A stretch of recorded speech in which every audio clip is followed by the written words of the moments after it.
31st of March 2020. Welcome to Kopi Time with Taimur Baig, a podcast series on markets and economies from Group Research of DBS Bank in Singapore. To those who listen to us regularly, you will know that you can find all of our research content on the dbs.com website. For the multimedia, especially the live stream that we did yesterday, covering a wide range of economies and asset classes, can be also found on our YouTube site. All you have to do is go to youtube.com, look for DBS, and you'll find our latest live stream, which lasted about an hour yesterday, had about 600 people from around the world dialing in. It, I think, would be a useful listen to those who are interested in the conjunctural analysis.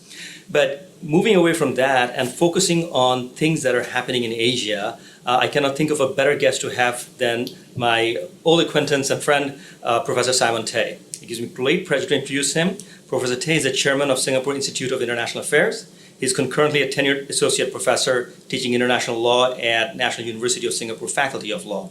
He's also senior consultant at Wong Partnership, a fine legal mind. Professor Tay has had a varied and distinguished career, including running Singapore's National Environment Agency from 2002 to 2008 and serving as a nominated member of Parliament from 1995 to 2003. Professor Tay, welcome to the podcast. Thank you, Taimur. Good afternoon. Great to have you here. I'd like to begin by discussing Singapore. Sure. Here in our backyard, we've just had a very large, never seen before stimulus package announced. One can say it's not a stimulus, but more of a support package. And also yesterday, we saw the MAS taking additional easing measures. What's your view on the current situation and outlook?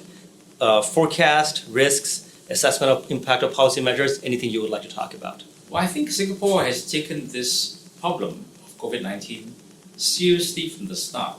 In a way, we were blessed by a previous crisis in SARS almost 17 years ago, in fact, when I was the chairman of the National Environment Agency. And we really tooled up our awareness and our response to pandemics as a whole. So I can't say we've been ever vigilant, but I think coming into the problem, we've actually been able to spot it and respond to it relatively quickly. Now, I don't think that we should be congratulated though. This is far from over. Where we're sitting at this point in time is probably the deepest we've been in.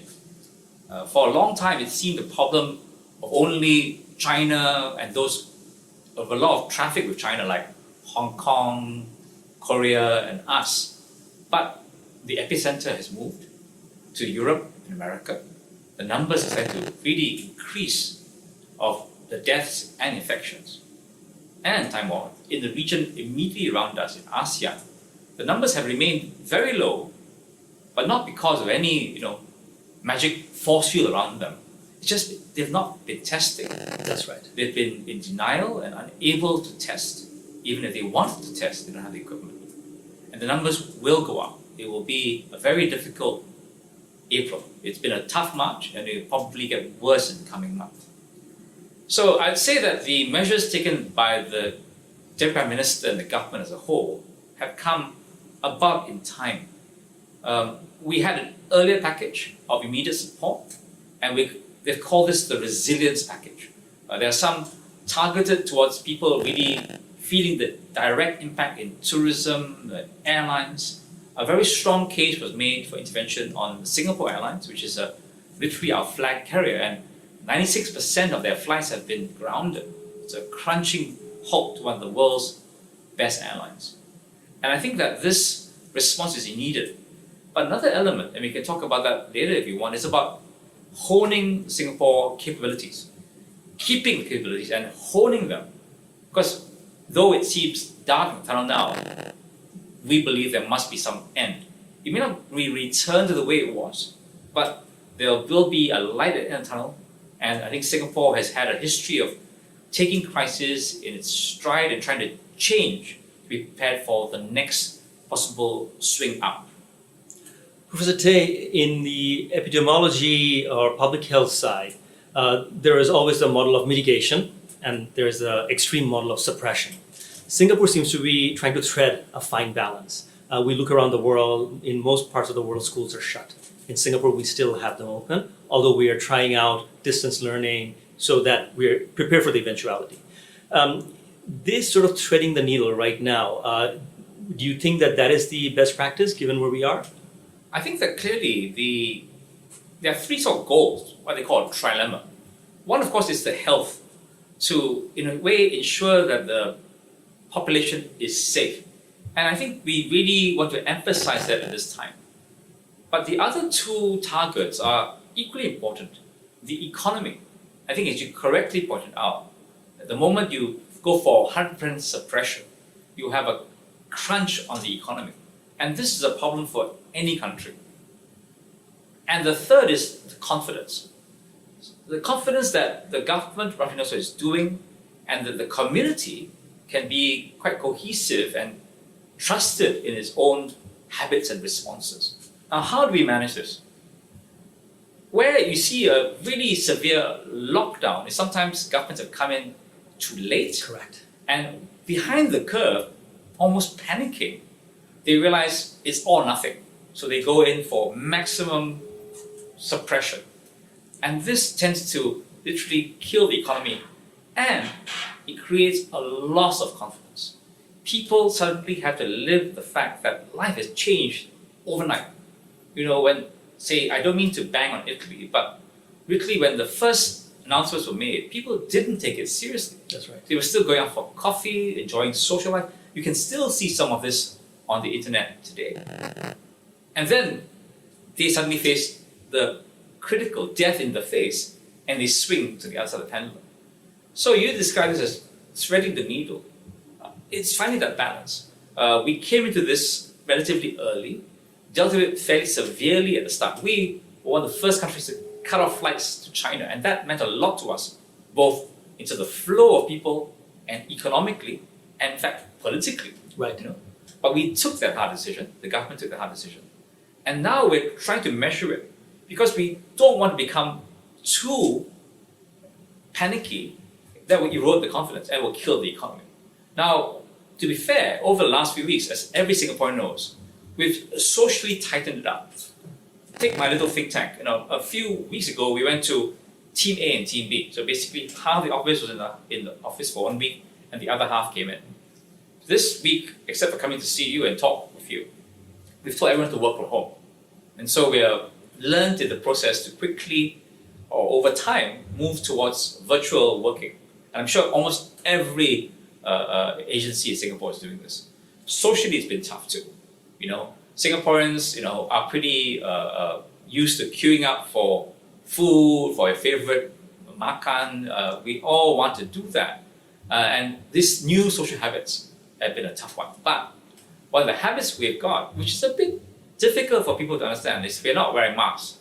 Unless you are yourself coughing and sick, we have not encouraged people to just automatically put on these reusable and therefore disposable masks. You know, so we really do not want to signal it, and we do not want to use up all our resources at this present time. Right, the mask issue is interesting because it seems to me that the jury is sort of out there. In certain countries, the argument is mask, even if it is not perfectly capable of putting viruses out of your system, it's still better than nothing. Whereas other cases like Singapore, where the view is that only if you are showing symptoms and you're infectious, you should do it. And as you know, Professor Tay, I'm sure that one thing that is vexing epidemiologists right now is this notion that asymptomatic carriers of COVID-19 could be infectious. This is a very bizarre sort of development, because SARS was not like that at all. No. Ebola is not like that at all. And which perhaps is creating more uncertainty and anxiety among the health workers in the world, let alone lay people like us. Yes. One thing that I wanted to talk about in the context of Singapore is that, do you see the fiscal measures that are being taken right now? So to some extent, income relief for the workers, to some extent, working capital relief for small businesses, and then of course intervention into the large industry like airline, as you mentioned, Singapore Airlines earlier. Are there things that you think should be done if the economic distress were to become deeper, or do you think that the package right now is sufficient to deal with whatever we have to deal with in the coming months? Yeah, I think Singapore, first of all, has a great number of ways of looking at the economy, because we're quite a small country, and the government and government-linked companies participate directly in the economy. So there are quite a lot of levers besides the fiscal and the monetary policies. There's some direct actors too. I think that's the good news, is that they can feel the temperature quite well. So when the Deputy Prime Minister announced this big package, he made it clear that there was more reserves if need be. So a bit like the mask issue. I mean, it's not like a once and for all, this is the new sacred cow. We will, as you said, try to keep finding that balance, and a lot depends on what is happening both within the country and outside. Our estimates, the government estimates and announcements about how long it's going to last have been shifting. At first we were saying maybe the end of the year, maybe then we said maybe a year, and now Prime Minister Lee has said maybe a few years. Not just the health problem, but the knock-on effects on the financial system and the economies. So I think a lot of the logic is to expend some of the reserves now, but keep significant amount of powder dry. And I would say that, in the past, Singaporeans citizens have asked, why have so much reserves? I think the answer is pretty apparent now, where in a way, I guess, luckier to actually have reserves to call on than, printing money, which could be another way of approaching this problem. So we're certainly not out of the woods. I don't want to sound too happy with the situation. But I think in terms of trying to manage a problem, we've got some of the things right. To give a scale of Singapore's response, though it is, in the words of the Deputy unprecedented, a very heavy storm, etc., we're going to spend about 10%, 11% of our GDP, which is roughly what Americans proportionally That's spend. right. That's right. If you look at the numbers, Germany is going to spend like 20%, and other countries in Europe have promised 15%. Countries around us at the moment have offered about 5%, except for Malaysia next door, where they've gone to like 17%, a large number, and they don't actually have the kind of reserves that we've built up. So I would say that 10% may not be the final number. We just have to see how it develops, and luckily we have those reserves to call on. I also think that Singapore has done a very pragmatically smart job of being involved in multilateral bodies, much more so than its heft would allow it. So for example, being a regular observer in G20, as well as being part of a very close conversation with the Fed, which has allowed it to get the $60 billion swap line, which came in last week and was immediately offered to Singaporean financial institutions, shows that that sort of bridge building at times like this comes in very handy. A lot of people ask me that, is the response to this whole episode going to be deglobalization? In my view, in some ways, if you are worried about your exposure to China, the way to mitigate that risk is to diversifying your supply chain and go to many more suppliers, so more globalized, not less. And I don't know if you've noticed that last week Singapore signed this supply chain agreement with a large number of countries, including New Zealand, Australia, and Myanmar. Again, I think it shows, as you correctly said, that instead of being dogmatic, there is a very pragmatic foreign policy and national security agenda. And I think that will hold Singapore in good stead. Professor Tay, we need to talk about Singapore's role in ASEAN. But Can before... I talk a bit about supply chains? I think I partly agree with you in the sense that the existing supply chains were geared largely for efficiency. And so there is a logic, markets tend to go this way, right? If you've got one supplier who can give you the quality you want at the right price, you tend to go more and more to that one supplier. And whether it's an earthquake or flood, which the Japanese companies experienced sadly in the last few years, and COVID, is showing us that what we're seeing is not the end of supply chains, it's the end of efficiency of that market logic. You might have to find ways to manufacture things in Singapore, which, given our land costs, our labor costs, will push us to 4IR. Otherwise, we can't afford it. It'll be expensive, too expensive. But we have now to figure out how much we can pay for the sense of security or redundancy. I don't mean redundancy in a bad way, but having dual systems, triple systems, and allocating supply chains out, not by efficiency, but simply to have choices. Right. So I think to the extent that globalization means large, complex supply chains existing, that might even get more complex going forward, especially with the built-in redundancies. Yes. And it might be a bit more inefficient than the golden era of globalization that we enjoyed, where China basically supplied everything at rock bottom prices. Yes. Indeed. I want to talk about Singapore's role in ASEAN, but before that, maybe a little tour to China. Yes. What's your sense? We saw the PMI numbers come out today. Looks a bit encouraging. It was 35 a month ago. It's 52 now. China seems to be going back to work, but surely we're not out of the woods. Yeah, I think, China, like Singapore, must face the fact that it's going to be oscillating. We like to think that, this is the downhill trajectory, and whether it's V-shape or a U-shape, it's an assured path up. This idea of ups and downs, of oscillations, is very troubling. We can't seem to plan. But I think we have to face up to it, that it is going to be slightly oscillating.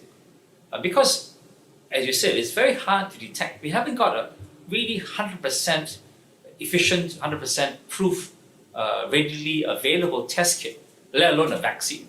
Right? So where we are, we actually don't know where there could be pockets of silent problems. In China. In China or imported. Right. Yeah? So either, if we clean up a whole country, whether it's China or Singapore, that country is going to have to shut its doors until the whole world has somehow also reached the same stage. It's a bit like water levels, I guess, If you think of, if next door there is a very high water level and your level is much lower, you've got to put a dam up. But if you're roughly the same level, then you can open. But how do you tell the levels until we have no idea? We have no idea. And that applies to within China. So I think it's a big step and a good sign of confidence they've released Hubei and Wuhan. And on human side, I'm very happy for the millions of people there. It must be terrible to live through those conditions and the fear, not just the lock-in, but the fear that it will spread. So I'm glad to see that happening, but when that happens, there will be some eruptions. It's not gone away. And so we have to see that oscillation. So the good thing about it, though, is that China's confidence is important. China needs to come out and tell its friends that it's okay to admit the problem. When the first signs were there, not just Singapore and a few other countries that cut off flights to China, we had to explain it to people, including to China. And others didn't. Others kept up their ties with China, and frankly, I suspect now they going to have to suffer for it because there have been silent transmissions in that period where they didn't close down China. And right now, I would say we need China confidence, and we need China. I don't want to spend time bickering about what to call this virus because we just need to be pragmatic about how and who can help us. Singapore can help ourselves perhaps, but we are not big enough to help, of course, the whole region or the whole world. We need a couple of countries who say, yep, I'm in a position where I figured out roughly what to do. I have to take care of myself, but I'm in a position where I can give some assistance. And China's been doing that to its credit. Yeah, we've seen some pretty amazing pictures of Chinese doctors arriving in the UK and Italy with lots of equipment and trying to give them a helping hand. I just read this essay by Francis Fukuyama, Yes. where he's comparing the sort of authoritarian regimes like China versus democratic regimes in the US and Europe. And his point is that initial crisis response is always more efficient at the authoritarian level and not so at the democratic level. But eventually, democracies can also be as nimble as you've seen, whether it was the Second World War or the Korean War or even now. At one point, even a democratic regime will step in with quite a bit of assertive authority, as you're seeing in the US. They are compelling people to stay at home, and they are marshalling a lot of resources to build the safety equipment and support businesses. So from your perspective, where do you see this sort of assessment? Do you sort of agree with Fukuyama's point?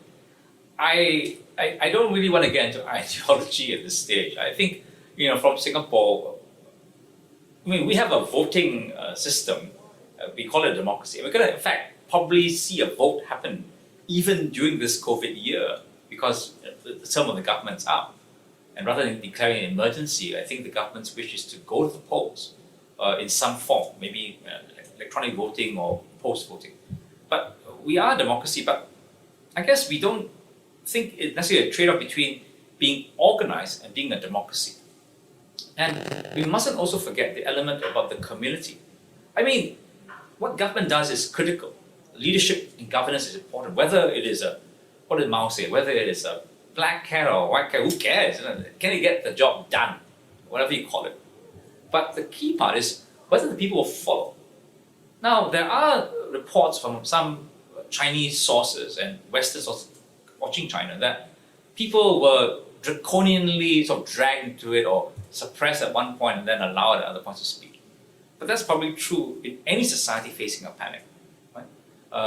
In a way, a lockdown in Western is also very hard for them to marshal. So I would say at the end, we'll have to see the proof in the results. I think Prime Minister Lee, in his interview on CNN, pointed out something very critical, and I really enjoyed that point, that trust in institutions is very critical at times like this. Your policymakers can and tell you all sorts of hard truth or not so hard truth, but do you trust them? And in this case, that trust will breed compliance, whereas lack of trust, no matter what you say, will not breed compliance. And I think we've seen that trust play out very nicely in Singapore so far. So far. So coming back to China, there is this view that China was already under pressure coming into this crisis, trade war with the US and so on. And of course, various domestic internal security issues, whether it is Uyghur Muslims or Hong Kong and so on. Would this crisis embolden the government because it is bringing all Chinese together, because common adversity that everybody's facing? And does that sort of make 2020 actually a better year for Xi Jinping in terms of consolidation of power than 2019? Well, I think that everybody should be figuring out how to not just respond to crisis, but use it for good. Now, what does the good mean? If we look at China and Xi before this, he certainly believed in much stronger unity built really around the party and him as the leader of the party. And he, in a way, didn't see the need to cater to a more diverse system as some internationalists in China itself had hoped to see. So I think that if he's played the right hand, those ambitions of his will continue. And I think that's the story of almost all political systems. You look at America, there is going to be an election at the end of this year. And sometimes the way the president talks about the crisis and the economy, it sounds as though his main goal is about his re-election. That's also distressing to an impartial observer.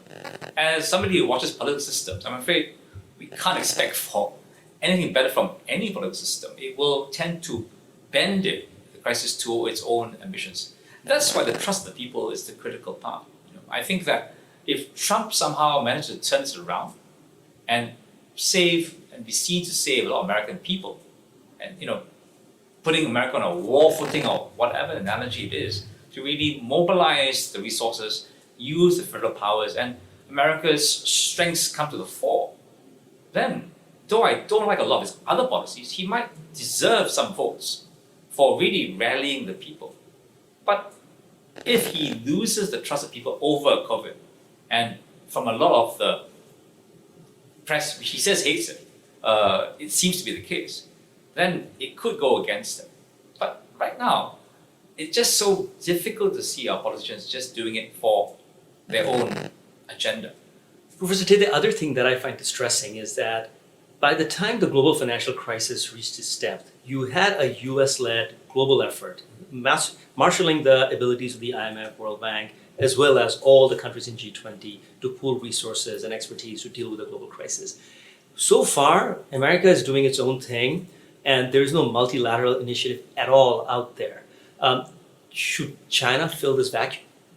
Well, I worried that the automatic response of a lot of the central banks, etc., has been too much of the same.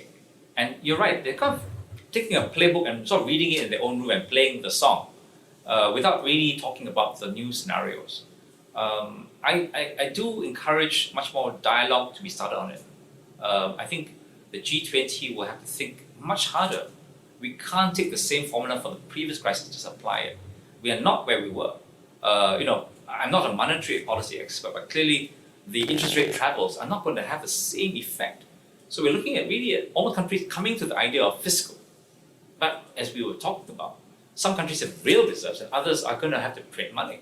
And there is a huge long tail problem that will emerge from the different responses. So if we're not careful, we will end up pushing the problem in a different form to come back. You talk about China, or I talk about Trump in a way coming into this problem with a pleasing agenda.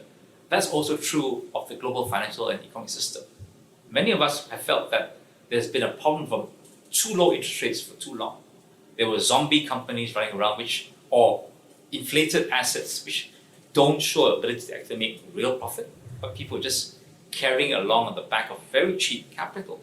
And we had called for some form of correction for that. Now, is this the sharp shock the system needs? So analogously, is the world economy already had pneumonia before coming into this, and if it catches COVID, is it going to really collapse? You're absolutely spot on. In fact, this was the initial point we discussed in our live stream yesterday, that we need to think about when we talk about, oh, well, asset prices have come down a lot and they will go back because of all this monetary support. We should recognize the fact that in January, when everything was hunky-dory, global growth momentum was already slowing, Yes. and asset valuations were already stretched. And hence, this shock may push us down, but we should not expect a retracement of the previous highs, because that didn't make any sense to begin with. Yes. Fully agree. I was reading last night Adam Toozy, who is my favorite financial historian these days. He has written a fantastic essay in The Atlantic, worrying about the emerging markets. That countries like Singapore, US, Japan, China, they have a lot of resources and they have a lot of friends and they will get by. But what about in India or in Indonesia or sub-Saharan Africa? What if COVID were to spread in a major way there? Now, to talk about the whole emerging markets is not within the scope of our podcast. I want to take you to basically two of our neighboring economies, Malaysia and Indonesia. In the case of Malaysia, of course, like everyone else, is facing COVID-19 fallout, but it has additional elements. It is commodity dependent, and as we know, commodity prices have crashed. So that's another headwind. Yeah. And then there is this ongoing leadership crisis going on in Malaysia. How do you see Malaysia panning through all this? You talked about the large fiscal package, but what else can we expect out of them? That's the challenge, especially with the governance. I think Malaysia is lucky to have a pretty decent governance at the level of the civil servants. And no matter what happens at the top level, the changes, this is relative strength that Malaysia has got. But in trying to deal with this problem, which is health plus finance plus economy and so many issues, one government approach is probably needed. And this patchwork government they've got may be struggling to really get that one government approach going. I mean, to illustrate what I mean is that this is not a pre-existing coalition. Right. They literally knitted this coalition together because the Prime Minister was able to get the Prime Minister's job. Now, he's himself quite a seasoned man. He's actually had no economic portfolio as far as I can remember. He's covered education, home affairs, defense, been DPM, but he's got no real economic noirs. So I'm a bit concerned about that handling.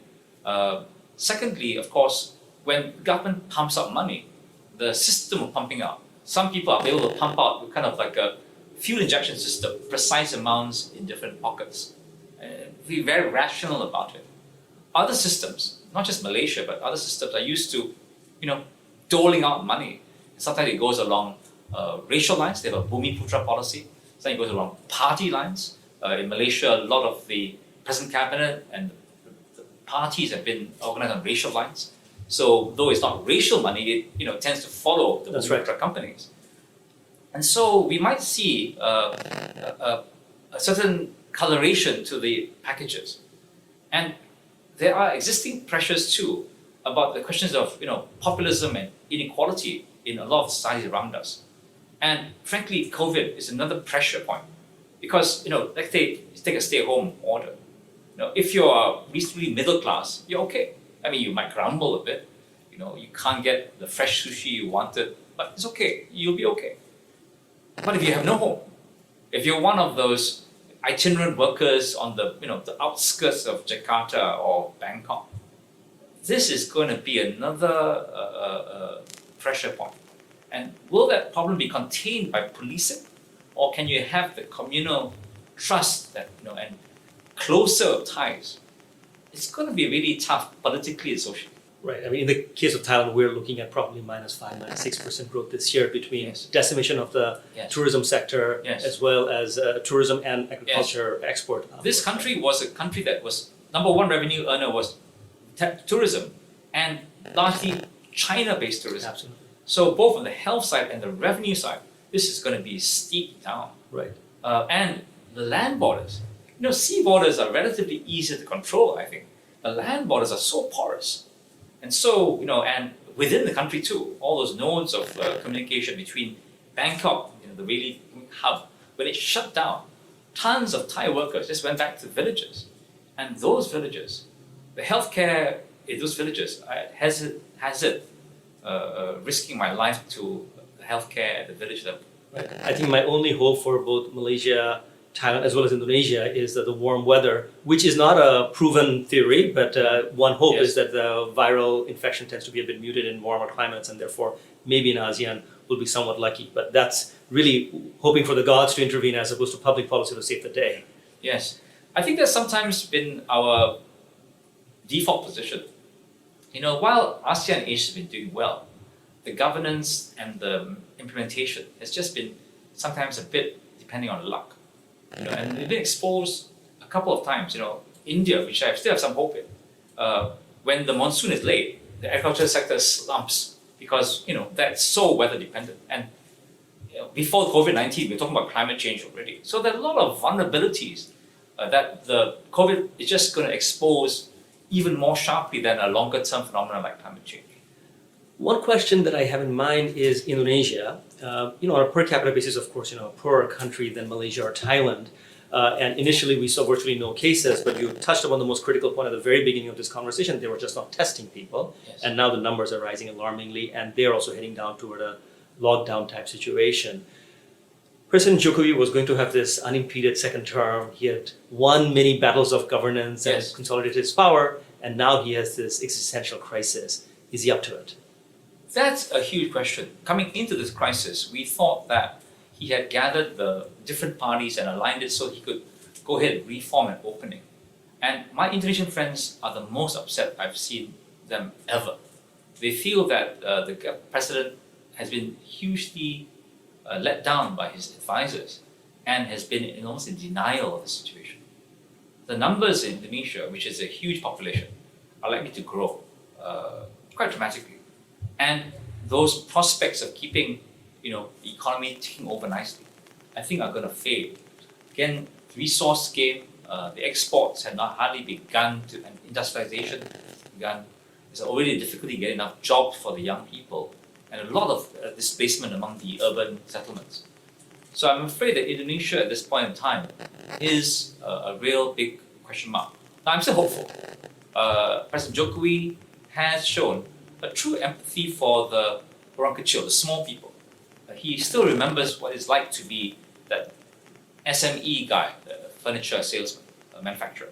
And I think that those instincts of his will hopefully seem to make the necessary changes. Indonesian people too, I think there's some really smart, hardworking people in that cabinet. Sri Mulyani has always my respect. He's the finance minister. I think that Indonesia can be steered, but it needs to make a sharp turn, and it needs to happen very soon. But Professor Tay, let's be very blunt. The sort of economic downside risk we are looking at right now for the rest of the year, these countries will face severe resource constraint. Can you see a scenario in which an Indonesia or a Malaysia or Thailand go to the IMF? I think that the need for IMF intervention is real. But before we get there, we have had among the ASEAN and ASEAN plus 3, post the Asian financial crisis, we put up this elaborate scheme of first bilateral swaps and then multilateralized it. And there is there's that Chiang Mai initiative, and there's even an organization that's supposed to monitor it. AMRO. Based in Singapore. I hope that our governments are now seriously talking about how to deal with this. Because in a way, this has got to run in a certain course, right? People were in denial. So if you deny the health problem, then there's no economic and financial problem. Now they're in panic over the health problem.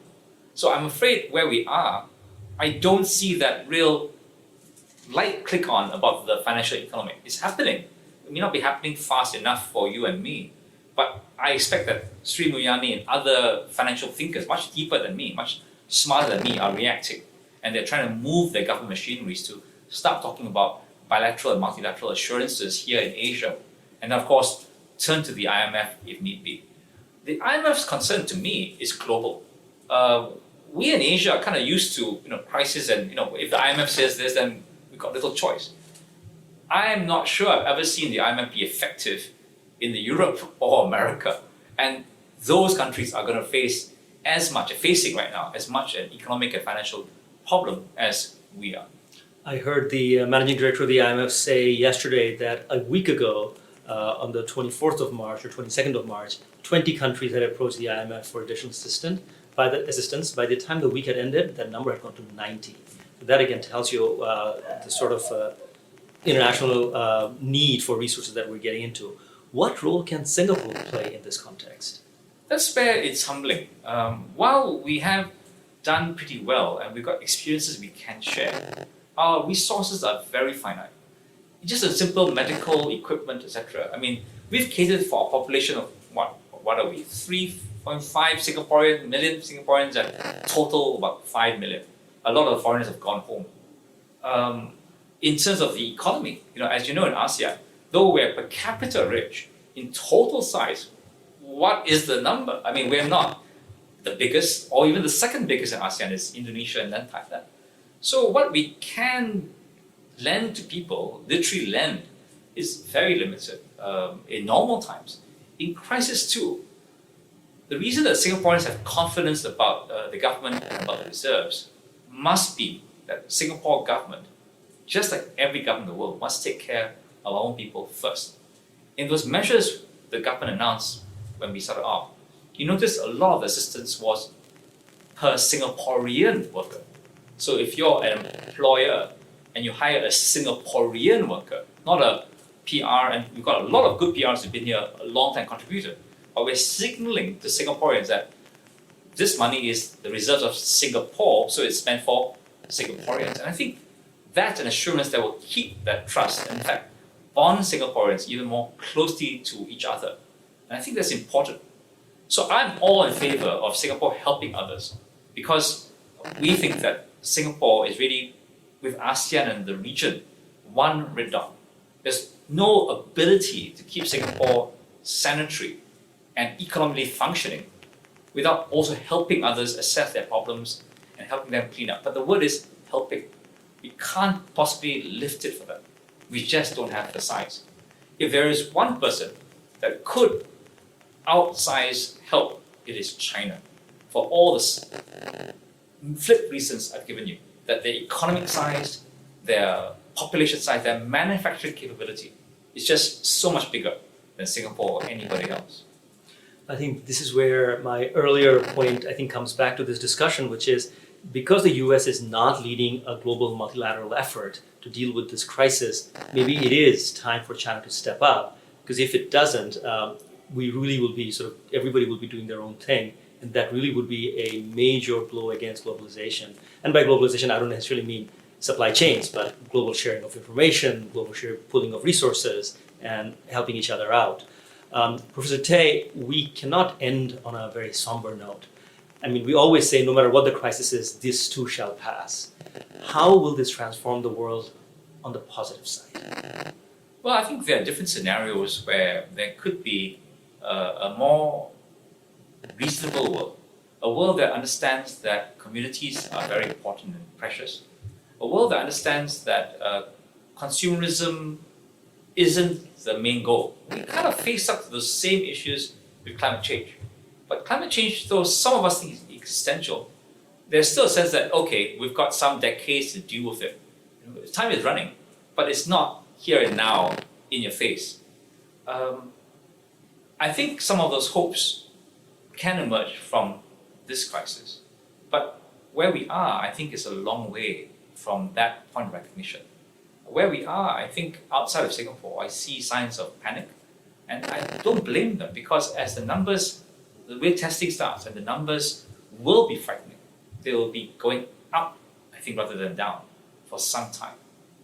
I'm hopeful that at the end of it, we'll be able to reinforce that sense of community. And it may not necessarily be the person next to you. It may just simply be a question of trust. Trust, of course, could include people next to you. Singapore has got to think very hard about helping the others around us in a measured way that doesn't overstress our own resources, which are quite limited, and continues to enjoy the support of Singaporeans to do more for others. We can't be sacrificing one against the other. I think that beyond that, I don't also like to end off with pessimism. But I would have to say that having lived through the Asian financial crisis and the SARS crisis, I think if you add the two together, this is still possibly more challenging than either of them. We can hope for good leadership to emerge, but I sometimes wonder whether we've got the right leadership right now. So where we are, I think the first steps begin in darkness. It's a dark path ahead. It might emerge in the light. We could be better people, but there's a long way to go, and there will be challenges every step of the way. Well, on that very pragmatic note, Professor Tay, I thank you very much for taking part in our Kopi Time. Thank you. You've been listening to Kopi Time. Join us again for another episode of this.